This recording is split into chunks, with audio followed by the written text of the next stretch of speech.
বক্তব্য পাসনাও বিন হয় হয় হয় আবিনা নিজস্বতা কিনা মিনা তো পাড়াও খানাবিন তো ওই অল্প স্বল্প আবিনা আপনার বালিং না আবিনা যেটুকু মিনা ওনা পাসনাও বিন আবিনা ইউটিউব তে যে হয়, দিলীপ হয়। সরেন সুকুমার হেমব্রম ভুল কিন লইদা হয় सनम को जोहार और ना वीडियो रे आपे सनम को सगुंदराम तो गाते को तीन दो बड़ा एचोबना वेस्ट बेंगल मालदा जिला रे कन्वर्ट संताल विरोध रे मिटांग लड़ा ना हुई लेना जहाँ रे नेतृत्व लेका को तय कना दिलीप सोरेन रमेश किस्कू सुकुमार हेमब्रम सरकार मांडी तो नुकुआ सोशल मीडिया आवाज कारण ते तिहिं मारांग मिटांग रैली ना मालदा जिला रे हुईना तो भारत रन सनाम जाहिर बंगा संताड़ को अड़ीबो कुशी लेना अड़ीबो रस्क लेना जे सरीगे तिहिं धर्म को बदल का हड़ हो पालन को रुआड़ हिजुआ नोआ आस से पतियौ तहे कना इन पास्टा से खुना नोआ लड़ावना रे अड़ी कुशी तहे कना मेनखान ओना रैली तलाते नौकना कथा आंजमिना जहाँ दो आदिवासी को तलारे मारांग चक्रांत डॉक्टर रमेश किस्कू गंके लई के सांताल को हिंदू कना उड़िया हिंदू गुजराटी हिंदू बांगाली हिंदू सावताल हिंदू अवश्य আমরা সবাই হিন্দু এখানে तो मासे अब वो विचार मा सरीगी की सांताल वो हिंदू कना आदिवासी वो हिंदू कना ओका धारा लेकाते सांताल वो हिंदू कना मेनते नई रमेश किस्कू गंके लई चुके नोरना पुष्टव से नवा मेन रना जहाँ उद्देश्य नवा बाडाई कारणते डॉक्टर रमेश किस्कू सलाह बो जोगाजुग रेना बो कुरुमुटु के मेनखान जोगाजुग बाय हुई दाड़िया कारणते मानतान दिलीप सोरेन गंके सलाह बो रपड़िना तो दिलीप सोरेन गंके ना कॉल रेकर्डिंग तलाते चेट कोई लई चौका ना अब बो बड़ाई दाड़िया संपूर्ण तो निना अब बो बड़ाई किया जे मिट्टी डेराम रे दा बो दुले कना और उना डेराम दो लातार रे भुग अकना और उना भुग ठुनी लिगिट गे नुकु को आयुरिये को नीर चला खना और उनको नीर चला कारण ते अब वो पतियो कना जे नुकु हा उना डेराम को भुग लेखान गे ना डेराम रे दा पेरेजो मेनखान उल्टे भुग ठुनी कते आरो दोहड़ा एटा सेज को भुग का कना एंडेखान ना डेराम पेरेजोआ मेन दो ना आदिवासी समाज रे धर्मांतरी तो खना बो रुकौ दाड़िया से आदिवासी समाज ना ओका उपरुम कान ताबना नोआ बो बांचाव दाड़िया तिहिं अब नोआ बिचारो मा तो नोआ वीडियो रे माड़ांग ते अब मानतन दिलीप सोरेन गंके सला जहाँ रपड़ हुई कना नोआ बो आंजम मा और आपे को मतामत ओका तहन कना दिलीप सोरेन गंके ओका आधार ते ना कन्वर्ट संताल विरोध रे लड़ाव नाय सलगाव अकाड़ा नोआ की धर्मांतरित खना बो बांचाव दाड़िया आपिया चेट मतामत तहन कना ना कमेंट बॉक्स रे कमेंट कते बड़ा इचुन पे मा एंडेखान नोआ रेकर्डिंग मुचाद धाबी आंजम पे सनम को जोहार हेलो ওই মা জয় जोहार जोहार बिन लइदा voice of Kherwal YouTube channel পাশটা সে কয় अच्छा अच्छा अच्छा ओकारे नोआ दो নয়া দা পুরুলিয়া पुरियो হ্যাঁ अच्छा गंके लई बिन আচ্ছা আচ্ছা আচ্ছা দিলীপ সোরেন গঙ্কে কে তো होय होय होय আচ্ছা ঠিক গিয়া চলো ইᱧ হᱚ সোরেন কান গিয়াᱧ হেমাংশু সোরেন আদᱚ नित जुका नेलोक कना अडी कजाक सही सोशल मीडिया रे जहां दो कन्वर्ट संताल को चेतान रे आपे जा फाइटिंग अडी कटे सही नेलोक कना अदो ठीक जायक नवा बारते इन पास्टर से कोना अडी सराव नंकना पड़ी पे लाव का तबना है से अदो ओला मदे 18 तारीख प्रोग्राम थे कना मालदा रे बांग ᱦᱳᱭ 18 ᱛᱟᱹᱨᱤᱠᱷ ᱛᱟᱦᱮᱸ ᱠᱟᱱᱟ 18 ᱛᱟᱹᱨᱤᱠᱷ ᱦᱚᱲ ᱫᱚ ᱵᱷᱟᱞᱮ ᱠᱚ ᱡᱟᱣᱨᱟ ᱞᱮᱱᱟ ᱦᱮᱸ ᱡᱟᱣᱨᱟ ᱞᱮᱱᱟ ᱠᱚ ᱵᱷᱟᱜᱮ ᱜᱮ ᱡᱟᱣᱨᱟ ᱞᱮᱱᱟ ᱟᱫᱚ ᱚᱸᱰᱮ ᱡᱟᱦᱟᱸ ᱨᱮᱞᱤ ᱫᱮᱠᱷᱟᱣᱱᱟ ᱚᱸᱰᱮ ᱫᱚ ᱟᱵᱚ ᱥᱟᱱᱛᱟᱲ ᱟᱹᱫᱤᱵᱟᱹᱥᱤ ᱥᱮ ᱮᱴᱟᱜ ᱜᱟᱛᱟᱠ ᱨᱮᱱ ᱦᱚᱲ ᱠᱚ ᱛᱟᱦᱮᱸ ᱠᱟᱱᱟ ᱥᱩᱫᱷᱩ ᱥᱟᱱᱛᱟᱲ ᱫᱚ ᱵᱟᱝ ᱡᱚᱭᱮᱱᱴ ᱛᱟᱦᱮᱸ ᱠᱟᱱᱟ ᱡᱚᱭᱮᱱᱴ ᱟᱪᱪᱷᱟ ᱟᱪᱪᱷᱟ ᱟᱪᱪᱷᱟ ᱫᱤᱠᱩ ᱠᱚᱦᱚᱸ ᱠᱚ ᱛᱟᱦᱮᱸ ᱠᱟᱱᱟ ᱦᱳᱭ ᱡᱟᱦᱟᱸᱭ ᱫᱤᱠᱩ ᱥᱚᱢᱟᱡᱽ ᱠᱷᱚᱱᱟᱜ ᱦᱚᱸᱛᱚ ᱠᱚ ᱪᱟᱞᱟᱜ ᱠᱟᱱᱟ ᱠᱷᱨᱤᱥᱴᱟᱱ ᱦᱳᱭ ᱥᱚᱢᱟᱡᱽ ᱨᱮ ᱦᱳᱭ ᱦᱳᱭ ᱦᱳᱭ ᱟᱫᱚ ᱟᱠᱚᱣᱟᱜ ᱦᱚᱸ ᱢᱤᱫᱴᱟᱝ ᱯᱨᱚᱛᱤᱵᱟᱫ ᱚᱱᱠᱟᱜᱮ ᱡᱮ ᱟᱵᱚᱣᱟᱜ ᱥᱚᱢᱟᱡᱽ ᱠᱷᱚᱱᱟᱜ ᱪᱟᱞᱟᱜ ᱠᱟᱱᱟ ᱠᱚ ᱟᱠᱚᱣᱟᱜ ᱥᱚᱢᱟᱡᱽ ᱠᱷᱚᱱᱟᱜ ᱠᱚ ᱪᱟᱞᱟᱜ ᱠᱟᱱᱟ ᱦᱳᱭ ᱦᱳᱭ ᱦᱮᱸ ᱛᱚ ᱡᱳᱣᱛᱷᱚ ᱵᱷᱟᱵᱛᱮ ᱚᱱᱟᱴᱟᱜ ᱛᱟᱦᱮᱸ ᱠᱟᱱᱟ ᱛᱚᱵᱮ ᱯᱟর্সেন্টেজ হিসাব ᱛᱮ ᱟᱵᱚ ᱥᱟᱱᱛᱟᱲ ᱜᱮ বেশি ᱠᱚ ᱛᱟᱦᱮᱸ ᱠᱟᱱᱟ ᱟᱪᱪᱷᱟ ᱟᱪᱪᱷᱟ ᱟᱪᱪᱷᱟ ᱦᱮᱸ ᱟᱵᱚ ᱥᱟᱱᱛᱟᱲ ᱢᱳটামুটি 80% ᱠᱚ ᱛᱟᱦᱮᱸ ᱠᱟᱱᱟ ᱟᱪᱪᱷᱟ ᱟᱪᱪᱷᱟ ᱟᱨ 20% ᱫᱤᱠᱩ ᱠᱚ ᱛᱟᱦᱮᱸ ᱠᱟᱱᱟ ᱟᱪᱪᱷᱟ ᱟᱪᱪᱷᱟ ᱟᱪᱪᱷᱟ ᱟᱪᱪᱷᱟ ᱴᱷᱤक ᱜᱮᱭᱟ ᱡᱮᱦᱮᱛᱩ ᱤᱧᱟᱹᱜ ᱢᱤᱫᱴᱟᱝ ᱪᱮᱱᱮᱞ ᱤᱧ ᱪᱟᱞᱟᱣᱮᱫ ᱛᱟᱞᱟᱝ ᱜᱮᱭᱟ ᱟᱨ ᱱᱚᱣᱟ ᱪᱮᱱᱮᱞ ᱢᱟᱨᱯᱷᱚᱛ ᱟᱞᱟᱝ ᱦᱟᱸᱜ ᱡᱟᱦᱟᱸ ᱞᱟᱝ ᱨᱚᱯᱚᱲ ᱠᱟᱱᱟ ᱫᱤᱥ ᱦᱩᱫᱤᱥ ᱦᱳᱭ ᱠᱚ ᱦᱳᱭ ᱵᱤᱪᱟᱹᱨ ᱫᱷᱟᱨᱟ ᱠᱚ ᱫᱤᱥᱚᱢ ᱦᱚᱲ ᱛᱟᱞᱟᱨᱮ ᱯᱟᱥᱱᱟᱜ ᱢᱟ ᱦᱮᱸ ᱟᱫᱚ ᱱᱚᱣᱟ ᱵᱷᱤᱰᱤᱭᱳ ᱦᱟᱸᱜ ᱚᱞᱨᱮᱰᱤ ᱨᱮᱠᱚᱨᱰ ᱫᱚ ᱪᱟᱞᱟᱜ ᱠᱟᱱᱟ ᱦᱳᱭ ᱥᱮ ᱦᱮᱸ ᱚᱥᱩবিধা ᱵᱟᱹᱱᱩᱜ ᱦᱳᱭ অসুবিধা নেই ᱟᱫᱚ না না না না গাড়ি রে গাড়ি ᱦᱮᱸ ᱟᱫᱚ ᱠᱟᱛᱷᱟ ᱱᱚᱰᱮ ᱦᱩᱭᱩᱜ ᱠᱟᱱᱟ ᱱᱚᱜᱼᱚᱭ ᱡᱮ ᱠᱚᱱᱵᱷᱟᱨᱴᱮᱰ ᱥᱟᱱᱛᱟᱞ ᱵᱤᱨᱳᱫ ᱨᱮ ᱢᱤᱫᱴᱟᱝ ᱞᱟᱲᱟᱣᱱᱟ ᱪᱟᱞᱟᱜ ᱠᱟᱱᱟ ᱟᱫᱚ ᱱᱚᱣᱟ ᱨᱮᱱᱟᱜ ᱢᱮᱱ ᱡᱳᱥ ᱫᱚ ᱪᱮᱫ ᱠᱟᱱᱟ মেন ᱡᱳᱥ ᱛᱮᱫ ᱪᱮᱫ ᱠᱟᱱᱟ মেন জোশ বলতে মেন মানে চিদা লড়াই হয়ে কানা নোয়াটা ᱩᱫᱽᱫᱮᱥᱥᱚ ᱪᱮᱫ ᱱᱚᱜᱼᱚ ᱱᱚᱣᱟ উদ্দেশ্য ইয়েস ইয়েস উদ্দেশ্য ᱱᱚᱣᱟ ᱠᱚ ᱫᱤᱥᱚᱢ ᱦᱚᱲ ᱠᱚ ᱵᱩᱡᱷᱟᱹᱣ ᱢᱟ ᱦᱮᱸ হ্যাঁ হ্যাঁ হ্যাঁ আচ্ছা বাবু আমার নিতুম তো চেদ এম লই কে হিমাংশু হিমাংশু সরেন হিমাংশু সরেন ᱦᱳᱭ আচ্ছা আচ্ছা চ্যানেলটা মামা ভয়েস অফ খেরওয়াল আচ্ছা ঠিক আছে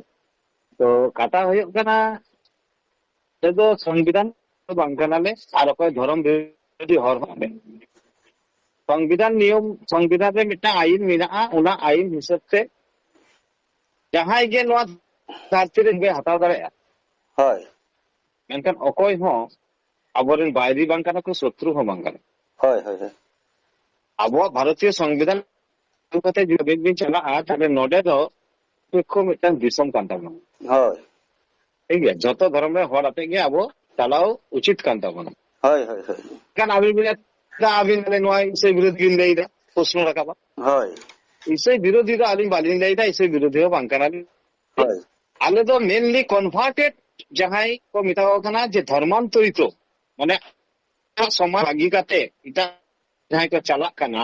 ᱦᱳᱭ ᱩᱱᱠᱩ ᱪᱟᱞᱟᱣ ᱨᱮᱱᱟᱜ ᱚᱫᱷᱤᱠᱟর ᱢᱮᱱᱟᱜ ᱛᱟᱠᱚᱣᱟ ᱪᱟᱞᱟᱜ ᱠᱟᱱᱟ ᱡᱚᱱ ᱠᱚ ᱦᱳᱭ ᱢᱮᱱᱠᱷᱟᱱ ᱚᱸᱰᱮ ᱪᱟᱞᱟᱣ ᱛᱟᱨ ᱵᱟᱹᱱᱩᱜ ᱠᱚᱣᱟ ᱚᱸᱰᱮ ᱪᱟᱞᱟᱣ ᱠᱟᱛᱮ ᱥᱟᱱᱛᱟᱲ ᱥᱚᱢᱟᱡᱽ ᱤᱫᱤ ᱠᱟᱛᱮ ᱟᱹᱰᱤ ᱟᱹᱲᱤᱥ ᱯᱟᱹᱲᱤᱥ ᱠᱚ ᱨᱚᱲ ᱠᱟᱱᱟ ᱟᱹᱵᱤᱱ ᱵᱤᱱ ᱟᱸᱡᱚᱢ ᱠᱟᱫ ᱜᱮᱭᱟ ᱟᱹᱰᱤ ᱠᱚᱵᱟᱨ ᱠᱚ ᱞᱟᱹᱭ ᱠᱟᱫᱟ ᱢᱟᱨᱟᱝ ᱵᱩᱨᱩ ᱥᱚᱭᱛᱟᱱ ᱦᱳᱭ ᱟᱵᱚᱨᱮᱱ ᱥᱟᱱᱛᱟᱲ ᱥᱚᱢᱟᱡᱽ ᱨᱮᱱ ᱵᱚᱸᱜᱟ ᱵᱩᱨᱩ ᱠᱚ ᱥᱚᱭᱛᱟᱱ ᱜᱮᱭᱟ ᱥᱟᱱᱛᱟᱲ ᱥᱚᱢᱟᱡᱽ ᱨᱮᱱᱟᱜ ᱟᱪᱟᱨ ᱚᱱᱩᱥᱴᱷᱟᱱ ᱵᱟᱝ ᱵᱷᱟᱜᱤᱭᱟ ᱪᱤᱠᱚ ᱚᱠᱚᱭ ᱠᱟᱱᱟᱭ ᱢᱟᱨᱟᱝ ᱵᱩᱨᱩ ᱪᱮᱫᱟᱜ ᱯᱮ ᱢᱟᱜ ᱠᱟᱱᱟ ᱪᱮᱫᱟᱜ ᱯᱮ ᱢᱟᱜ ᱢᱚᱬᱮ ᱠᱟᱱᱟ ᱱᱚᱣᱟ ᱠᱚ ᱟᱯᱮ ᱪᱮᱫᱟᱜ ᱯᱮ ᱫᱚᱦᱚᱭᱟ ᱵᱟᱵᱩ ᱟᱯᱮ ᱥᱟᱱᱛᱟᱲ ᱥᱚᱢᱟᱡᱽ ᱯᱮ ᱪᱟᱞᱟᱣ ᱠᱟᱱᱟ ᱟᱯᱮ ᱵᱟᱯᱮ ᱵᱟᱲᱟᱭᱟ ᱪᱮᱫᱟᱜ ᱱᱚᱣᱟ ᱥᱚᱢᱟᱡᱽ ᱠᱚ ᱱᱚᱣᱟ ᱥᱟᱱᱛᱟᱲ ᱥᱚᱢᱟᱡᱽ ᱨᱮ ᱱᱚᱣᱟ ᱠᱚ ᱦᱩᱭᱩᱜ ᱜᱮᱭᱟ ᱵᱤᱪᱟᱹᱨᱤ ᱠᱟᱞᱪᱟᱨ আবার ᱯᱮ ᱠᱩᱠᱞᱤ ᱯᱮ ᱫᱚᱦᱚ ᱪᱮᱫ ᱠᱟᱱ ᱛᱟᱯᱮᱭᱟ ᱦᱳᱭ ᱪᱟᱞᱟᱣ ᱠᱟᱱᱟ ᱯᱮ ᱱᱟᱯᱟᱭ ᱠᱟᱛᱮ ᱛᱟᱦᱮᱱ ᱯᱮ ᱥᱮ ᱟᱯᱮᱭᱟᱜ ᱥᱚᱢᱟᱡᱽ ᱮᱴᱟᱜ ᱥᱚᱢᱟᱡᱽ ᱨᱮᱯᱮ ᱪᱟᱞᱟᱣ ᱠᱟᱱᱟ ᱱᱚᱣᱟ ᱥᱚᱢᱟᱡᱽ ᱨᱮ ᱪᱟᱞᱟᱣ ᱠᱟᱛᱮ ᱫᱮᱵᱟᱥ ᱛᱟᱦᱮᱱ ᱯᱮ ᱟᱞᱮᱭᱟᱜ কোনো প্রবলেম বানুয়া নডেন ভারত দিশম রে হিন্দু সাথে আবহাওয়া কোনো প্রবলেম বানুয়া তুরুক সাথে কোনো প্রবলেম বানুয়া উনকু তো বাকো ᱞᱟᱹᱭ ᱠᱮᱫᱟ ᱛᱤᱥᱚ ᱡᱮ ᱟᱯᱮ ᱨᱮᱱ ᱵᱚᱸᱜᱟ ᱵᱩᱨᱩ ᱵᱟᱝ ᱠᱚ ᱱᱟᱯᱟᱭ ᱜᱮᱭᱟ ᱦᱳᱭ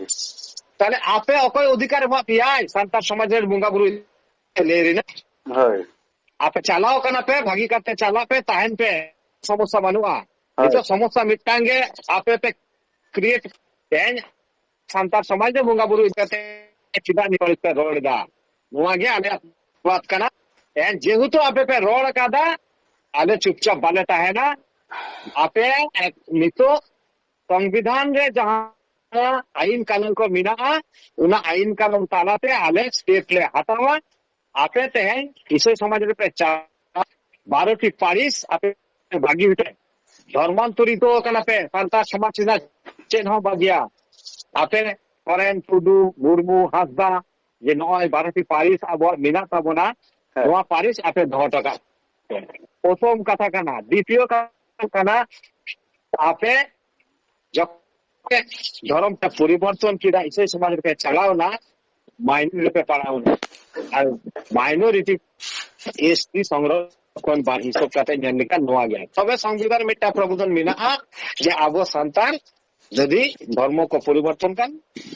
এখন bang chaba হয় noa মেনা'a কিন্তু ale সংবিধান রে ale চ্যালেঞ্জ noa চ্যালেঞ্জ আপে সাথে bang kana ale সংবিধান সংশোধন না le চেষ্টায়া ale পার্লামেন্ট রে নোয়া আওয়াজ রে রাখাবা অ্যাসেম্বলি রে আওয়াজ রে রাখাবা যে চিদা নুকু ধর্ম পরিবর্তন কাতে রে হ এসটি সংরক্ষণ bang chaba takoa যেহেতু ধর্ম কো পরিবর্তন কাদা আর সান্তাল আরিচারি কালচার বাং কো মানাও বাতাও গিয়া হিসাবে আকো এসটি যখন বঞ্চিত লাগতি ওনা হিসাবে আলে আওয়াজ রে রাখাবা সংবিধান সংশোধন লে চেষ্টায়া নোয়া লো হয়ে কালে সংবিধান সাথে আইন কানুন সাথে তো নোয়াতে আপে হন লড়াই পেছে যে বাং আলে হো কায়দা এম হইয়া সরকার ওকাটা মনে আয় পাবলিক ওকাটা কো মনে আয় শেষ মেশ উনাগে হিজুआ রেজাল্ট লড়াই তো জারি তাহেনা হয় হয় আপে যুক্তি তো উদুগা আলে যুক্তি তো উদুগা হয় বাস লড়াই তো বাবু আলে ন যাই অকয় হো শত্রু তো বাং কানা কো হয় হয় হয় নোয়া গে হয়ে কানা লড়াই তেহেন যদি আপে পে রহে দা আলে চুপচাপ বাদে থানে কিছু করতা হয় নোয়া গে এখন চালাক কানা লেই দিন তো আমি আর চেক করে না আমি লেই ᱟᱫᱚ ᱱᱚᱰᱮ ᱡᱟᱦᱟᱸ ᱠᱟᱛᱷᱟ ᱵᱮᱱ ᱞᱟᱹᱭ ᱠᱮᱜᱼᱟ ᱢᱟᱨᱟᱝ ᱵᱩᱨᱩ ᱥᱚᱭᱛᱟᱱ ᱱᱚᱣᱟ ᱤᱫᱤ ᱠᱟᱛᱮ ᱫᱚ ᱟᱹᱞᱤᱧ ᱦᱚᱸ ᱵᱷᱤᱰᱤᱭᱳ ᱫᱚᱞᱤᱧ ᱵᱮᱱᱟᱣ ᱟᱠᱟᱫ ᱜᱮᱭᱟ ᱱᱚᱣᱟ ᱡᱟᱦᱟᱸᱭ ᱠᱚᱠᱚ ᱨᱚᱲ ᱠᱟᱜᱼᱟ ᱱᱚᱣᱟ ᱫᱚ ᱚᱱᱱᱭᱟᱭ ᱜᱮᱠᱚ ᱨᱚᱲ ᱠᱟᱜᱼᱟ ᱴᱷᱤᱠ ᱜᱮᱭᱟ ᱟᱫᱚ ᱢᱮᱱᱠᱷᱟᱱ ᱱᱤᱛᱚᱜ ᱟᱵᱚ ᱡᱟᱦᱟᱸ ᱢᱤᱫᱴᱟᱝ ᱫᱷᱚᱨᱚᱢ ᱯᱚᱨᱤᱵᱚᱨᱛᱚᱱ ᱵᱟᱞᱟ ᱠᱟᱨᱚᱱ ᱦᱚᱭᱛᱚ খ্রিস্টান ধর্ম চালাও কাতে অকᱚᱭ ᱠᱚ ᱛᱤᱱᱟᱹᱜ ᱜᱟᱱ ᱦᱚᱲ ᱠᱚ ᱟᱵᱚᱣᱟᱜ ᱫᱷᱚᱨᱚᱢ ᱪᱮᱛᱟᱱ ᱨᱮᱠᱚ ᱞᱤᱪᱲᱟᱹᱣ ᱠᱮᱜᱼᱟ ᱚᱱᱟ ᱟᱵᱚ ᱵᱤᱨᱳধ ᱠᱮᱫ ᱜᱮᱭᱟ ᱟᱨ ᱵᱤᱨᱳধ ᱞᱟᱹᱠᱛᱤ ᱠᱟᱱ ᱜᱮᱭᱟ ᱢᱮᱱᱠᱷᱟन ᱡᱟᱦᱟᱸᱭ ᱠᱚᱫᱚ ᱫᱷᱚᱨᱚᱢ ᱫᱚ ᱵᱟᱠᱚ ᱞᱤᱪᱲᱟᱹᱣ ᱠᱟᱜᱼᱟ খ্রিস্টান ধর্ম আপনার রে মেনা কোয়া সে নিতᱚᱜ ᱟᱵᱚ আদিবাসী ᱠᱚ ᱯᱨᱟᱠᱨᱤᱛᱤᱠ ᱵᱚᱸᱜᱟ ᱵᱩᱨᱩ ᱦᱚᱲ ᱱᱤᱛᱚᱜ ᱮᱴᱟᱜ ᱫᱷᱚᱨᱚᱢ ᱨᱮ ᱦᱟᱸᱜ ᱟᱨᱚ ᱢᱮᱱᱟᱜ ᱠᱚ ᱛᱟᱵᱚᱱᱟ ᱛᱚ ᱱᱚᱣᱟ ᱠᱚ ᱪᱮᱛᱟᱱ ᱨᱮᱫᱚ ᱟᱵᱚ ᱥᱚᱢᱟᱡᱽ ᱵᱟᱹᱲᱤᱡᱚᱜ ᱠᱟᱱᱟ ᱥᱮ ᱵᱟᱝ ᱟᱵᱮᱱᱟᱜ ᱱᱚᱡᱚᱨ ᱨᱮ ᱪᱮᱫ ᱞᱮᱠᱟ ᱵᱮᱱ ᱵᱩᱡᱷᱟᱹᱣᱮᱫᱼᱟ অবশ্যই বাড়িজক কানা বাং ওনা তো লে কাতে তো আলিন তো সবসময় সারি কথা লেনি কুশিয়া ঠিক গিয়া কিন্তু আকো যখন গে তাহলে রাখা কিদা যে আপে নোয়া 12টি ভাগ্য হয়ে তাহলে লেইদা যেহেতু আপে সান্তাল সমাজ ইদি কাতে আড়িস পাড়িস কাতে লেইদা উন সময় রিপ্লাই রে আকো কো লেইদা আলে তো ইচ্ছা হলে কান গিয়া তো আবো সান্তাল সমাজ বাগি কাতে তো আর হর হিন্দু সমাজ রে কো চালাক কানা আর ইটা পিটা সমাজ রে কো চালাক কানা হানা হানা ধর্ম কো হাতাও না কিন্তু পয়লো গেন দেই কাদা সংবিধান অধিকার মিনা হাতাও দাঁড়ে আকো চালা আকো কিন্তু অধিকার উনকু হর মানারে না তেহেন আবিন যদি করাওয়া দুর্গা পুজো বেন করাওয়া ঠিক গিয়া হয় আবিন অধিকার মনে করে আবিন নোয়া বারণ না কারণ আবিন সংবিধান না অধিকার বিন নাম কাদা আর সংবিধানে লেইদা আবিন যত রকম কালচার সাথে যুক্ত বি তাহা দাঁড়ে আবিন দুর্গা পুজো রস্কো বিন দাঁড়ে কালী পুজো বিন দাঁড়ে অকয় বাংলাবিন কানা যে আবিন কালী পুজো রে আলোবিন রস্কোয়া সে আবিনা নোয়া দা উন্নয় কানা নোয়া আদো ইয়া বক্তব্য হয়ক কানা আপে যে নোয়া যে খান যে তাহাই যা মনসা পুজো হয় হয় চিদা এই মনসা পুজো চিদা এই কালী পুজো তাহলে উনি হতো ভুল দেয় হয় ওনা তো আয়ত্তগত না আই কিন্তু কালী পুজোয় দেয় দুর্গা পুজোয় দেয় কিন্তু সান্তাল সমাজ দিকাতে বাড়ির কথা পাই দেয় না আবরেন বঙ্গা বুরু বাইরে হয়ে দেখোয়া হয় হয় হয় ঠিক গিয়া আদᱚ ᱱᱚᱰᱮ ᱟᱵᱮᱱᱟᱜ ᱚᱱᱟ ᱥᱟᱶᱛᱮ ᱚᱱᱟ ᱥᱟᱶᱛᱮ ᱡᱟᱦᱮᱨ ᱧᱮᱞ ᱟᱵᱤᱱ ᱳᱭᱮᱥᱴ ᱵᱮᱝᱜᱚᱞ ᱨᱮᱱ ᱠᱟᱱᱟᱵᱤᱱ ᱛᱚ হয় হয় ᱟᱵᱚ সমাজ রেন দুর্গা পুজো সময় আবো ওয়েস্ট বেঙ্গল রয়ে দুর্গা পুজো সার্বজনিক দুর্গা পুজো কে লেই গিয়া তো হ্যাঁ সার্বজনিক দুর্গা পুজো নোয়া নোয়া রস্কো মুহূর্ত যত হর নডে আবো পার্টিসিপেট দাঁড়ে আবন রস্কো দাঁড়ে আবন যত হর কো নডে ইনভাইট আবিনা ব্যক্তিগত ব্যাপার আবিন বিন চালা আছে বাবিন চালা হয় ঠিক গিয়া হয় তো নোয়া ইদি কাতে আলিন লেই মানে আলিন নোয়া দো অপরাধ কানা jahay ko chalak kana chalaw dare ako ha ar jaher bunga re ko bunga kan gya হয় আদো নোয়া দো যেরকম আঞ্জবিন আর কাটি আঞ্জবিন আলিন মিনা লিয়া হুগলি ডিস্ট্রিক্ট হয় ঠিক না হুগলি ডিস্ট্রিক্ট রে মিনা লিয়া নডে আলে জাহের থান bunga kana ঠিক গিয়া হয় नोडे को किचु आस पास रे दिखु को हिंदू को मिना उनको को हिजू कना Hoi. Hei kate alea noda tinggu kate ko nyel goro sopot ko emok kana je aha kati apchitare bhakti minat alea ako kati chawle ko alu ko agu to kak kana bonga buto re ko doho to kak kana Hoi. nim ko em kate ko got hoto kak kana Hoi. আচ্ছা আবি যদি আবহাওয়া নোয়া আরিচালি culture যদি দেখো কো respect কান অসুবিধা মেনা কি Bano, bano, bano. তাহলে respect give and take policy আবো যদি রেসপেক্ট বন মা কো হর আবো হ রেসপেক্ট বন ᱧᱟᱢᱟ Obviously. এই আবো যদি বন ᱧাম লেই খান আপি আপেরেন হিন্দু করেন বঙ্গা বুড়ো আপে বামপে ভাগিয়া হ্যাঁ তাহলে আবহাওয়া মিটাং ভারসাম্য আদত তাবনা আবো যে পাশাপাশি হিন্দু মুসলিম শিখ ইসই বন বসবাস দা হ্যাঁ নয়া যে প্রাকৃতিক মিটাং সামাজিক সম্পর্ক নোয়া সামাজিক সম্পর্কটা বাড়িজোয়া Hoi. হ্যাঁ নিতো ইসই সমাজ চিদা নোয়া বাড়িজোগ কান তাবনা যেহেতু ইসই সমাজ হর কো লেইদা যে নুকুরেন বঙ্গা বুড়ো বাকো ভাগিয়া উকুর আবো তো তিসো বাবল লেই কাদা যে আকই যিশু বাড়ি গিয়াই হানি হিন্দু কই দুর্গা বাড়ি গিয়াই হিন্দু কই শিব বাড়ি গিয়াই তুরুক কই আল্লাহ বাড়ি গিয়াই আবো বিন লেই কাদা তিসো Bam. বাবল লেই কাদা নিজে নিজেরা ধর্ম নিজে নিজেরা বঙ্গা বুড়ো আকো ঠেন তো মারাং গিয়া Hoi. তাহলে আবো অধিকার বানো উনকরে বঙ্গা বুড়ো দিকাতে বাড়ি কথা লেই তাহলে নুকু কনভার্টেড ইসই ক্ষমতা কার কো নাম কিদা হিন্দু করেন মুগা বুড়ো কো এগেরে কোয়া সান্তার করেন মুগা বুড়ো কো এগেরে কোয়া কার কো নাম কিদা নুকু পাওয়ার Hoi. নোয়া তো মিটটা সামাজিক ভারসাম্য কোন নষ্ট হইদা Hoi. তাহলে নিনো পাওয়ার ওকা কোন কো নাম কিদা নিনো মোটিভেশন ওকার কো নাম কিদা Hoi. তেং ই কাট গোড়ারিন তেঙ্গো কোয়া কোটি ইদি কোয়া ঘর ইদি কই ইয়া নোয়া ক্ষমতা মিনাক তিয়া ইয়া সাংবিধানিক অধিকার মিনাক তিয়া ই নোয়া নিয়ে ইয়া ধর্ম যাই কো অপমানা ই উনকু কাট গোড়ারিন তেঙ্গো কোয়া Hoi. Hoi. Hoi. Ona do nischoi lakti menak gaya. Bus Hoi. Ado তাহলে nonde ado katha hijuk kana abo mane respect do joto samaj na joto dhorom ge respect em do bali gaya napai gaya enakan abo samaj ni joto katha bo laya enakan sabta ben eta samaj rena eta dhorom rena bonga buru manot tine besok kana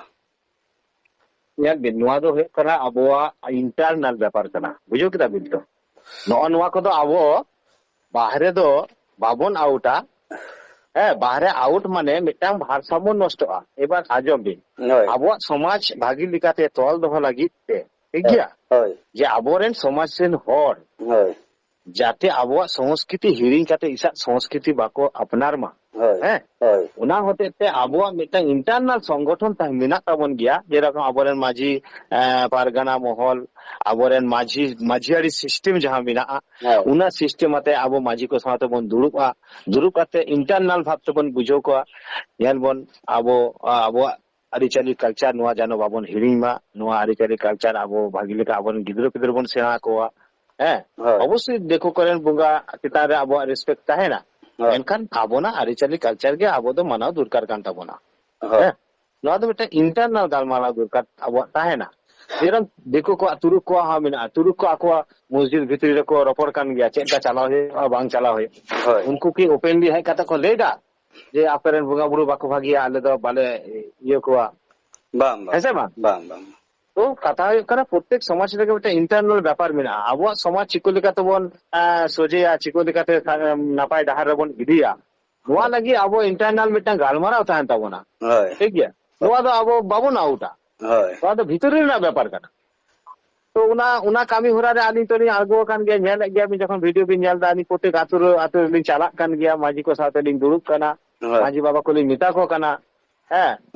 উকারে জাহের থান মেনা উকারে বানুআ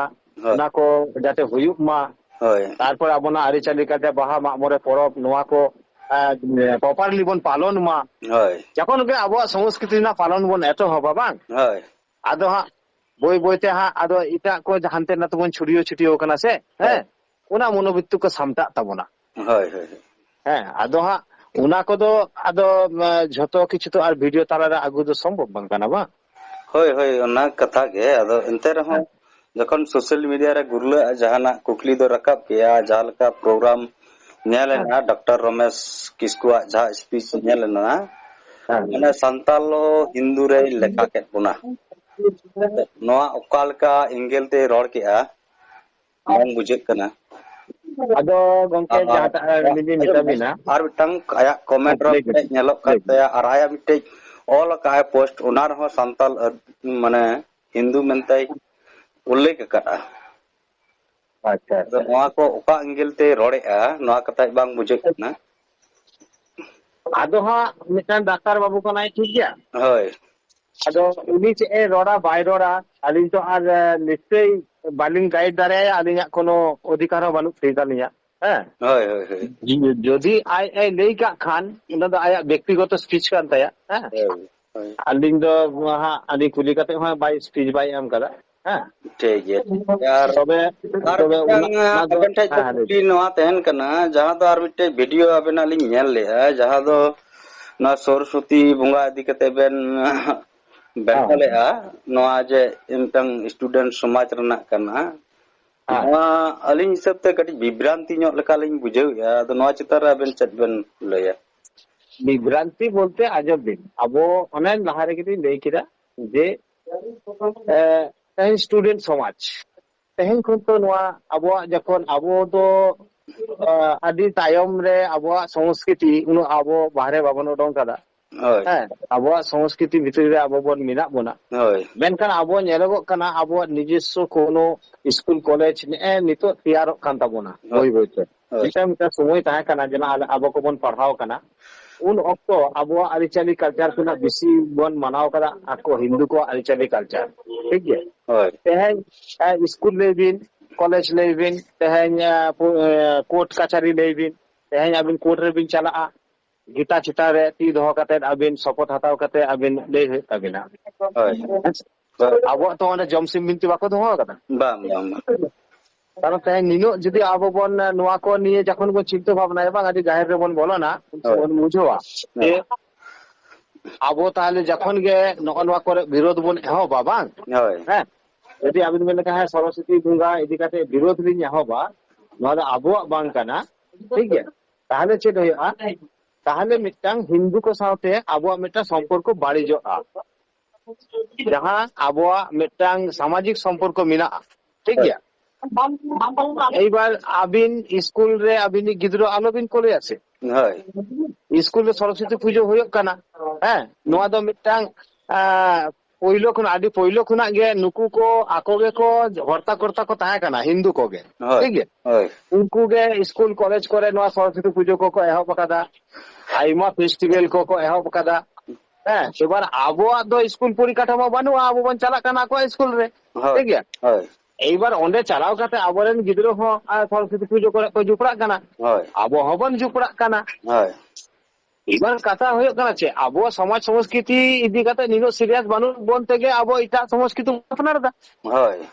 নোয়া কাতে ব্যাপার কানা ᱦᱳᱭ এবার নিতো যদি আপন openly বন লেই খান দেখো বল মিটা গো খান হ্যাঁ সরস্বতী পুজো আলোপন করাওয়া সরস্বতী পুজো আলোপে চালা তাহলে তাহলে আলিনী স্পিচ বিন আজম কার গিয়া উন সময় আলিনী দে দিদা ᱦᱳᱭ যে মনে বিন হ্যাঁ ঠিক গিয়া আলিন সরস্বতী বঙ্গা বালিন খুশি আয় কানা বালিন চালা ᱦᱳᱭ ঠিক তা আবিনি গিদ্র আলোবিন কোলে আছে ᱦᱳᱭ তুরুক আকো বাকো খুশি আকো গিয়া ᱦᱳᱭ ঠিক গিয়া ᱦᱳᱭ উনা স্কুলে কো পাড়া কানা কিন্তু সরস্বতী পুজো হলো বাকো চালা কানা ᱦᱮᱸ হ্যাঁ সে বাং ᱦᱳᱭ বাকো চালা কানা ᱦᱳᱭ এবার আবরেন গিদ্র আবো সামটা হয়ে তাবো না হ্যাঁ সে বাং এবার হিন্দু को नोडे हिंदू को दोष बनुआ हिंदू को तो आलो बनेगर को हिंदू को एगर माने के अबिन मिटांग सांप्रदायिक द्वंद्व तैयार ना बिन चेष्टायदा तेहेन आबो जुदी ओपनली नुंका कथा बन थ्रोई खान तेहेन आबो अच्छे परिकाठामो मेना ताबोना आबो हिंदू छाड़ा मिद जांगा बन लहा दाड़ाया सेटा पायर रे आबोरेन आयो बाबा को हिंदू को कामी को चला हिंदू को दुकान को चला हिंदू को मास्टर को टन को पढ़ा हिंदू को फैक्ट्री को करे बन कामिया अब तो परिकाठामो चे बनो जो तो हिंदू हिंदू चेतन डिपेंड होकना तेहेन जुदी आबो हिंदू विरुद्ध मनोभाव बन तैयार खान आबो के चिंता कते काटी बन नेला যে তবে কি আবো যখন কো বয়কট বনা উনকু উন হলো আবো দিনকাল ভাগি চালা ᱦᱳᱭ ᱦᱳᱭ ᱦᱳᱭ ᱵᱟᱝ তাহলে আবো চেকা কায়দা কাটে সিস্টেম কাটে চালা হয়ে তাবনা সমাজ রে ᱟᱹᱞᱤᱧᱟᱜ আবো আরিচালি কালচার হো বুঝে দো হয়ে তাবনা আর উনকু সাথে হো শত্রুতা বাবন তিয়ারা ᱟᱹᱞᱤᱧᱟᱜ ᱵᱚᱠᱛᱚᱵᱽᱵᱚ ᱦᱩᱭᱩᱜ ᱠᱟᱱᱟ ᱱᱚᱣᱟ ᱜᱮ ᱥᱩᱛᱨᱩᱛᱟ ᱛᱮᱭᱟर ᱫᱚ ᱵᱟᱹᱞᱤᱧ ᱢᱮᱱᱮᱜᱼᱟ ᱟᱫᱚ ᱟᱵᱮᱱᱟᱜ ᱠᱟᱛᱷᱟ ᱱᱤᱭᱟᱹ ᱞᱤᱧ ᱥᱟᱵ ᱨᱟᱠᱟᱵ ᱠᱮᱜᱼᱟ ᱡᱟᱦᱟᱸ ᱫᱚ ᱟᱵᱮᱱ ᱵᱮᱱ ᱞᱟᱹᱭ ᱠᱮᱜᱼᱟ ᱥᱴᱩᱰᱮন্ট ᱥᱚᱢᱟᱡᱽ ᱟᱫᱚ ᱱᱚᱰᱮ ᱡᱟᱦᱟᱸ स्कूल ᱨᱮᱢᱟ ᱠᱚ ᱵᱚᱸᱜᱟᱭ ᱜᱮᱭᱟ ᱮᱸᱰᱮᱠᱷᱟᱱ ᱡᱩᱫᱤ ᱱᱚᱣᱟ ᱛᱟᱞᱟᱨᱮ ᱡᱩᱫि ᱟᱹᱛᱩ ᱫᱤᱥᱚᱢ ᱨᱮᱦᱚᱸ ᱥᱚᱨᱚᱥᱚᱛᱤ ᱯᱩᱡᱟᱹ ᱵᱚᱱ ᱚᱨ ᱟᱹᱜᱩ ᱠᱟᱜᱼᱟ ᱟᱨ ᱱᱤᱛᱚᱜ ᱱᱚᱣᱟ ᱥᱚᱨᱚᱥᱚᱛᱤ ᱯᱩᱡᱟᱹ ᱵᱟᱵᱚ ᱵᱟᱹᱜᱤᱭᱟ ᱮᱸᱰᱮᱠᱷᱟᱱ ᱟᱫᱚ ᱪᱮᱫ ᱞᱤᱧ ᱢᱮᱛᱟ ᱵᱤᱱᱟ ᱦᱤᱱᱫᱩ ᱟᱹᱞᱤᱧ ᱫᱷᱚᱨᱚᱢ ᱛᱚ ᱞᱮᱠᱟ ᱵᱚ ᱪᱟᱞᱟᱜ ᱠᱟᱱᱟ ᱛᱚ ᱟᱹᱞᱤᱧ ᱪᱮᱫ ᱞᱤᱧ ᱢᱮᱛᱟ ᱵᱤᱱᱟ ᱟᱵᱮᱱ ᱫᱚ ᱵᱤᱨᱳধ ᱠᱟᱛᱷᱟ ᱵᱮᱱ ᱞᱟᱹᱭ ᱠᱮᱜᱼᱟ ᱱᱚᱰᱮ ᱫᱚ ᱵᱤᱨᱳধ ᱠᱟᱛᱷᱟ ᱨᱮᱱᱟᱜ ᱫᱚ ᱵᱟᱭ ᱦᱤᱡᱩᱜ ᱠᱟᱱᱟ ᱱᱚᱣᱟ ᱫᱚ ᱵᱤᱪᱟᱹᱨ ᱫᱷᱟᱨᱟ ᱨᱮᱱᱟᱜ ᱠᱟᱛᱷᱟ ᱦᱤᱡᱩᱜ ᱠᱟᱱᱟ ᱵᱤᱪᱟᱹᱨ ᱫᱷᱟᱨᱟ ᱨᱮᱱᱟᱜ ᱠᱟᱛᱷᱟ ᱦᱤᱡᱩᱜ ᱠᱟᱱᱟ ᱡᱚᱠᱷᱚᱱ ᱜᱮ ᱥᱴᱩᱰᱮন্ট ᱥᱚᱢᱟᱡᱽ ᱠᱟᱛᱷᱟ ᱵᱮᱱ ᱞᱟᱹᱭ ᱠᱮᱜᱼᱟ ᱮᱸᱰᱮᱠᱷᱟᱱ ᱦᱮᱸ ᱪᱮᱫ ᱪᱤᱠᱟᱹᱜ ᱠᱟᱱᱟ ᱡᱮ ᱱᱚᱣᱟ ᱯᱟᱲᱦᱟᱜ ᱠᱷᱟᱡ ᱫᱚ ᱥᱚᱨᱚᱥᱚᱛᱤ ᱫᱚ ᱵᱚᱸᱜᱟᱭ ᱦᱩᱭᱩᱜᱼᱟ ᱱᱚᱣᱟ ᱠᱚᱛᱚ ᱠᱚ ᱥᱮᱬᱟᱭᱮᱜᱼᱟ ᱥᱮ ᱦᱮᱸ ᱦᱮᱸ যেহেতু সংবিধান রᱮᱱᱟᱜ কথা বেন লইয়া নওয়া মাবেন বাডাই গিয়া যে ᱦᱮᱸ সরকারি শিক্ষা প্রতিষ্ঠান রে কোনো ধর্ম রেনা কার্যক্রম বাই হুয়া এনতে রহ ᱦᱮᱸ হুᱭᱩᱜ ᱠᱟᱱᱟ লেকিন ওনা স্কুল রে ওনা শিক্ষা প্রতিষ্ঠান রে বিরোধ কথা বানি গড়া নয় যে ᱦᱮᱸ মেসেজ বেন এমএয়া যে ᱦᱮᱸ ওনা স্টুডেন্ট সমাজ রেনা কানা অল পড়া খাই ᱦᱳᱭ বুঝাই গিয়া আদো নগনা ᱦᱮᱸ আলি হিসাব তে মিটে গালাত লেকালি নেলয়া নওয়া দো বাং রড় লেখাই গে বেসোয়া চেদা সে আবো দো Tanka Ramesh Kisu lay kya santal do Hindu kana ko lekin alin do Hindu do bang mone kana হ্যাঁ ঠিক alin গিয়া do অবশ্যই prakritik bunga buru hor kana bo abo do হ্যাঁ jahir bunga hor kana bo ঠিক है ado abo do Bharat হ্যাঁ disam re mare manawa kana bo adin adibasi kana bo abo ho হ্যাঁ bhegar te kolam kod bo nyamma এরখান হ্যাঁ যদি নৌকা গে সরস্বতী বো আপনারা দুর্গা পূজা বো আপনারা ওড়াতে ববে রেসপেক্ট কথা যাবেন মানে ওনা তো গানো গিয়া ওনা তো অসুবিধা বানুয়া অবশ্যই অবশ্যই আবো জাহের কো বঙ্গা আবো বো বঙ্গা কানা উনকু কো হিজুক কানা ঠিকান গিয়া উনকু কো বঙ্গা কানা আবো বো চালাক কানা ঠিকান গিয়া মেনখান ওনা বঙ্গা যদি আবো বো আদেরে আছে সে আবোরান হুম নয় বিটি গিদের সে আবোরান সমাজ খনা হর দুর্গা পূজা রে পূজা এমো কো চালাক কানা নোয়া মা হ্যাঁ এখানে গালাত লেকা ñelok kana bang একদম গে গাল লেখা বাং ᱧᱮᱞᱚᱜ ᱠᱟᱱᱟ ᱟᱹᱵᱤᱱ ᱟᱫᱚ ᱟᱹᱵᱤᱱ ᱟᱸᱡᱚᱢ ᱢᱮ ᱱᱚᱣᱟ ᱡᱩᱫᱤ ᱜᱟᱞᱟᱛ ᱫᱚ ᱡᱩᱫᱤ ᱵᱟᱵᱮᱱ ᱧᱮᱞᱮᱜᱼᱟ ᱮᱸᱰᱮᱠᱷᱟᱱ ᱪᱮᱫ ᱪᱤᱠᱟᱹᱜ ᱠᱟᱱᱟ ᱠᱟᱨᱚᱱ ᱟᱵᱚ ᱵᱷᱮᱜᱟᱨ ᱛᱮ ᱠᱚᱞᱚᱢ ᱠᱷᱚᱡ ᱠᱟᱱᱟ ᱛᱚ ᱮᱸᱰᱮᱠᱷᱟᱱ ᱦᱤᱱᱫᱩ হ্যাঁ ওনারা ᱥᱚᱢᱟᱡᱽ তাহলে ᱨᱮᱵᱚᱱ ᱢᱟᱱᱟᱣᱮᱫ ᱠᱷᱟᱱ ᱫᱚ তাহলে ভেগার ᱨᱮᱱᱟᱜ ᱫᱷᱚᱨᱚᱢ কোড ᱧᱟᱢ ᱨᱮᱱᱟᱜ ᱪᱮᱫ ᱯᱨᱚᱭᱳᱡᱚᱱ ᱢᱮᱱᱟᱜᱼᱟ ᱟᱹᱞᱤᱧ ᱫᱚ ᱫᱷᱚᱨᱚᱢ ᱠᱳᱰ ᱞᱮᱠᱟ ᱵᱟᱹᱞᱤᱧ ᱵᱤᱨᱳᱫᱷ ᱵᱟᱝᱟ ᱵᱟᱝᱟ ᱟᱵᱮᱱ ᱫᱷᱚᱨᱚᱢ কোড ᱚᱠᱟ ᱞᱮᱠᱟ ᱨᱮᱵᱮᱱ ᱧᱟᱢᱟ ᱛᱚᱵᱮ ᱟᱵᱮᱱ ᱡᱩᱫᱤ ᱦᱤᱱᱫᱩ ᱫᱮᱵᱚ ᱫᱮᱵᱚᱛᱟ ᱵᱮᱱ ᱢᱟᱱᱟᱣ ᱠᱚᱣᱟ ᱛᱟᱦᱞᱮ ᱠᱷᱟᱱ ᱫᱷᱚᱨᱚᱢ ᱠᱳᱰ ᱟᱵᱮᱱ ᱫᱚ ᱟᱫᱚ ᱵᱷᱮᱜᱟᱨ ᱛᱮ ᱟᱨᱚ ᱟᱹᱞᱤᱧ ᱫᱚ ᱪᱮᱫ ᱫᱚᱨᱠᱟর ᱦᱤᱱᱫᱩ ᱫᱮᱵ ᱫᱮᱵী ᱢᱟᱱᱟᱣ ᱨᱮᱱᱟᱜ ᱠᱟᱛᱷᱟ ᱫᱚ ᱟᱹᱞᱤᱧ ᱫᱚ ᱵᱟᱹᱞᱤᱧ ᱞᱟᱹᱭ ᱠᱟᱫᱟ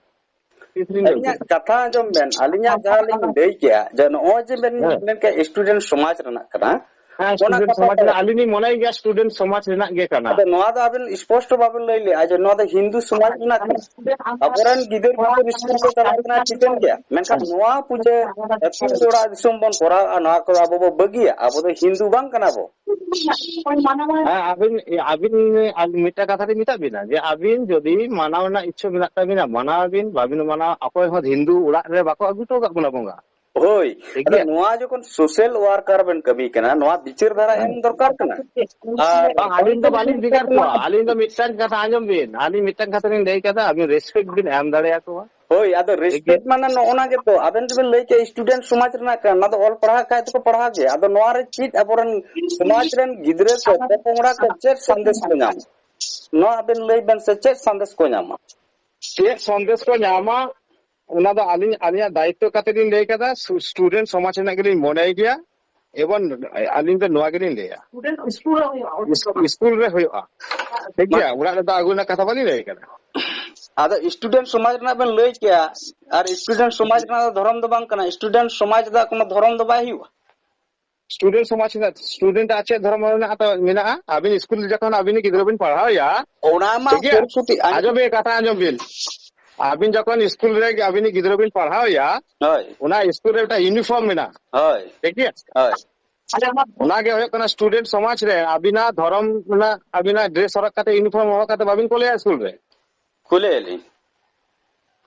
কখনোই বা ᱪᱮᱫᱟᱜ মিটাং স্কুল না ইউনিফর্ম মেনা ওনা ইউনিফর্ম হরক কাতে গে চালায় আবিনা ধর্ম ইউনিফর্ম হরক কাতে স্কুল রে বাই চালা ᱦᱳᱭ ᱟᱫᱚ ᱥᱠᱩᱞ ᱨᱮ ᱤᱭᱩᱱᱤফᱚᱨᱢ ওনাগে কোলেয়া স্টুডেন্ট সমাজ ᱟᱫᱚ ᱥᱴᱩᱰᱮন্ট ᱥᱚᱢᱟᱡᱽ ᱵᱟᱵᱮᱱ ᱢᱮᱱᱟ ᱟᱫᱚ ᱥᱴᱩᱰᱮন্ট ᱥᱚᱢᱟᱡᱽ ᱵᱟᱵᱮᱱ ᱢᱮᱱᱟ ᱴᱷᱤᱠ ᱜᱮᱭᱟ ᱟᱫᱚ ᱱᱚᱜᱼᱚᱭ ᱡᱮ ᱥᱚᱨᱚᱥᱚᱛী ᱦᱤᱱᱫᱩ ᱥᱴᱩᱰᱮন্ট ᱥᱚᱢᱟᱡᱽ ᱨᱮ ᱵᱤᱱ ᱞᱟᱹᱭ ᱠᱮᱫᱟ ᱦᱤᱱᱫᱩ ᱥᱚᱢᱟᱡᱽ ᱨᱮ ᱫᱚ ᱵᱟᱵᱮᱱ ᱞᱟᱹᱭ ᱠᱟᱱᱟ आज बोली ले तो स्टूडेंट समाज ना करी ले तो आजम में स्टूडेंट समाज दे चर्च के स्टूडेंट समाज दो की हिंदू समाज रन मेना को नोनमा मुस्लिम मेना या क्रिश्चियन मेना या बुद्ध जैन और सिख अदर्स मेना को हाँ अबिन अबिन आजम बिन अबिन जखन सरकार स्कूल बिन तैयार बा बुंगा बेन मेन के दिया हाँ नोआ के ले बेन से अलिंग तो ली मिता बिना स्टूडेंट समाज रेना पुजो अलिंग लिंग मोने गया ठीक गया उना गेलिंग ले कदा हो यार स्टूडेंट जखन स्कूल रे स्टूडेंट उनको मिटा आलादा समाज मेना ताकुआ उना समाज रे अबिन गिद्रो था है नाय तुडुक होता है नाय इसोई होता है नाय उना स्कूल रे जखन अबिन गिद्रो बिन कोले बांग उना स्कूल ना रूल रेगुलेशन ता अबिन चलाओ हे बिना होय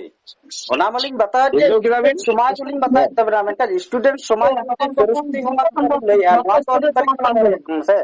अबिन आलोबिन मानावा अबिन व्यक्तिगत व्यापार करना अबिन गिद्रो आलोबिन पढ़ाया उड़ा दे पढ़ा बिन स्कूल स्कूल खुलो बिन परिकाठामो तैयार बिन चे नाम हिंदू साला पे मिसा करना आलो पे मिसा आछे आगे ठीक आपे नितम भाग्य समाज तैयार ता कोनते ठीक है एकदम इटा जाति साला कोनटा कला पे दोया नेले पी चे लिखा पे माना माना पे यूट्यूबर करना सेंटिनेल लेका बेटा दीप तैयार पे ओडे चला पे मारा मारा यूट्यूबर kan पे मने दा विशाल ता ज्ञान हता कतले द्रुप तोर कना दिलीप सर भूल ले दा भूल प्रमाण पे छात्री वाली ले या तो स्टूडेंट समाज तो बोला को अबिन अबिन इसे समाज ने बिन वीडियो बिन बनाव कला तिसो बनाव का तने अलिया वीडियो नेलबेन सेट बिन ले कदा वीडियो नेलबेन अबेन नेलबेन वीडियो नेल ना समो ताले अलिन तो वीडियो बाली नेला अबिना अलिया वीडियो को नेला हट ओ अच्छा अबेन नेलबेन सुली अलिया अबिना वीडियो हिजुआ तबे तो हां अबिना वीडियो छिड़ा बांग पासना कना चेदा बांग पास निश्चय अबिना वीडियो रा सेरकम गुरुत्वपूर्ण व्यापार बानु तबिना उना तगे अबिना वीडियो बाको नेलदा हट होय कथा तो नोना के गुरुत्वपूर्ण बनुआ कारण अबेन लेका तो अलिन तो लेदा सेंटिनेल लेका मिटांग सांताल लैंड तैयार बिन ठीक है आदो ओंडे जत्तो सांताल हवा को बिन আর যত সমাজ বয়কট করবেন দেখি নেলে পেয়ালে চেকা দম মেলা তাবিনা আবিনা अच्छा लेकिन बॉयकॉट को তাহলে চেক বিন দেই সয়দা আলিন তো চেক খারাপ লিন দেই কাদা तो ओना कथा के तो लिंग में ना হ্যাঁ আলিন দেই কাদা নোয়া গে আলিন সিদ্ধান্ত কানা নিতো আবিন নোয়া ভিডিও ছড়িও বিন आगे किधर हम मालूम আবিন আলবিন গাইড নিয়াইন আলিন সিদ্ধান্ত আলিন চালে আর আলিন নোয়া কথা আবিন ছড়িও বিন আলিন বিরোধ রে হর কর লই হচন होय होय होय হ্যাঁ আবিন হ লই বিন পাসা বিন দিলীপ সরেন নোয়া বক্তব্য দ কাদা होय होय होय একদম समय চাবা কান দেবি না আচ্ছা আর কুকলি বিনা कथा तो ओना के तय कना तले अबेनो हिंदू के बेन मने कना सिस्टम বাং আলিন দা হিন্দু বালি মনে কানা होय आतो नोने একদম গে বাঙা একদম গে হিন্দু বালি মনে কানা भारतीय संतान का नाम ভারতীয় সান্তাল কানি ভারতীয় সংস্কৃতি রেসপেক্ট গিয়া আর যাহাই ভারতীয় সংস্কৃতি বিরুদ্ধে চালায় উনি তো বালি আড়াইয়া अच्छा अच्छा अच्छा একদম ক্লিয়ার কাট নোয়া বক্তব্য কান তালিয়া अच्छा হ্যাঁ ठीक है आतो नोआ के अलिया जानकारी আলিন তো অকয়া গাইড তে বালি চালা আলিয়া গাইড তেলিন চালা গিয়া होय होय होय ठीक है আর আলিয়া তো বালিং মানা দাঁড়াই বিনা সে একদম আলবিন মানালিয়া কোনো ব্যাপার বান কান তালিয়া একদম আলবিন মানালিয়া আলিন তো বালি মে জাঙ্গা বালি সাবে তালিয়া বালি সাব দাবি না ये दे আবিন বিন হিজুক কান আলিন টেন होय होय आतो अबेन हो अबेना जगह तो बलि शब्द अबेना একদম तो अलिनी ঠিক গিয়া कुली केट बिना बस निये के तो ব্যাস ব্যাস এবার আবিনা বক্তব্য আবিনা তোরাবিন होय होय ठीक আবিনা বক্তব্য পাসনাবিন होय होय होय আবিনা নিজস্বতা কিনা মিনা তো পাড়াও খানাবিন তো होय अल्प स्वल्प আবিনা तो बलि ना আবিনা যেটুকু মিনা উনা পাসনাবিন আবিনা ইউটিউব তে যে দিলীপ সরেন সুকুমার এবরাম ভুল কিন লেইদা होय হ্যাঁ होय होय होय নিজেরা ট্যালেন্ট উদুকবিন होय होय होय ठीक है ইউটিউব চ্যানেল খুলো লিখান গে হইগ না এটা ভাগি ভাগি মেসেজ আমরা ক্ষমতামূলক কাপে আপে সমাজ রে अबेन कोटा भगी समाज लेकिन वार्ता बेन हम मसले बेन আলিন তো বার্তালি আমদা হর কো রেসপেক্ট মালিন কানা কো আবিন লেকা বহুত হর মিনা কো ঠিক গিয়া होय होय होय होय होय হ্যাঁ एंडे अबिन आलोबिन वालिया अबिन ठान जंगा वाली साहब ले दालिन तो होय। जहां रेस्पेक्ट एम हर अवश्य के एमालिन कना नेलेत गया अबिन होय अलिनी नेलत गया तो नोआ कथा बे बस। यूट्यूब चैनल बनाव को लेखाय तो बांग हुआ चल का बेन हाँ। कोई জলাস কেন দিতে हां जुलार उना उनो जुलार ना दुर्गा बनो बाबू आम आमा मिना तमा तो निजस्वता किछु मिना तमा तो नॉलेज एम अर्जन कदा तो पासनाव में समाज रे पासनाव में आमा नीति आदर्श समाज रे हर बुझो कम होय और इना योग्यता नीति आदर्श ई समाज रे हर मिता को कना होय होय होय बस होय हम दया को इंडियन चैनल शब्द ये आदो नोडे यूट्यूब चैनल बना कर मैं ये बांग करना अलिंगा मिता को आगे ठीक मिता को শুধু সান্তার তে আলম লিয়া দেখো তে নেই মে দেখো তে নেই মে আমার বক্তব্য নেলা মেলাং শুধু শুধু ইউটিউব তে মানে সান্তার তে আলম লিয়া होय বাংলাতে নেই মে হিন্দিতে নেই মে আমার বক্তব্য হয়। আর ইয়া বক্তব্য ইন বাংলাতেই নে হিন্দিতেই নে होय होय আর যত ল্যাঙ্গুয়েজ তে নেই দাঁড়া আমি নেই দাঁড়া কি हां आदो लय में से इन तो बस। ব্যাস লেই মে बांग्लादेश वीडियो बनाना है ले। निम्न तत्व से कर सामने वीडियो ভাগিটিক ভিডিও বিনা মে জান মে আদো আলেলা শেয়ার খতম কর আলম চিন্তা মে ইনি শেয়ার होय